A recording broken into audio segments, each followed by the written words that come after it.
me and my homie Brandon, he go by Easy now, dope MC.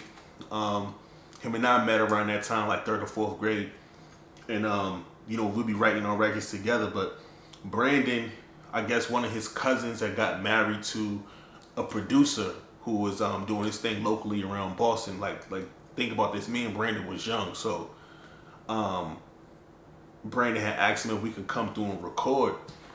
Yo, and he had let us come do a record. This was a couple of years later. And this was my first time actually being in the studio. It was Nelly Pro Tools. So we go over there to the spot. He had the dope little studio set up, and he made the beat in front of us and all that.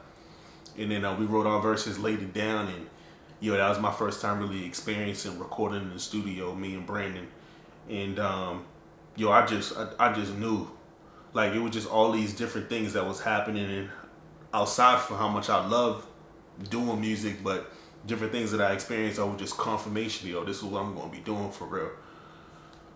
Fast forward, when I got into high school, I went to East Boston High School, and I met my homeboy Ricky, and we started a group called Ricky and Mike, and it was a kind of play off of beat, New Edition, Ronnie, Bobby, Ricky, and Mike or whatever. And we was like a beatboxing duo, and he would rap sometimes, and I would rap. But we started going to WRBB, which is up in Northeastern University, and I met a lot of good people out of there. One of them being like my homeboy Max Powers, and I met Candace Shaw. She was working at the radio station, and Candace would let us come up there and like perform live on the radio, spit, do whatever. And we got real tight with Candace, and she was from Queens, and she said, "Yo, I want to take y'all up to New York, introduce you to some people who I know."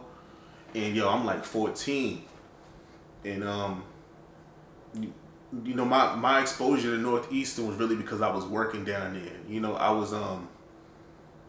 I always kept a job, even at I got my first job when I was 13 at Domino's Pizza. So, I always kept a job, so I had a little bit of change in my pocket.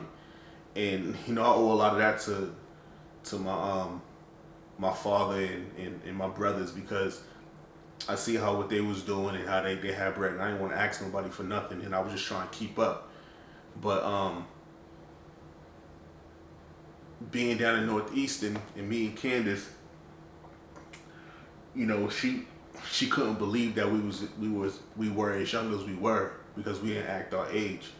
So she was like, "Yeah, y'all want to go to New York? I'm gonna take you to introduce you to these people or whatever."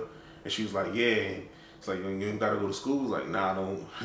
We straight. Don't worry about it." So like a couple days later, we went to New York. She was like, she want to take us to 116 Park and all these different places, but she wanted to introduce us to her homie who make beats, and it was 88 Keys.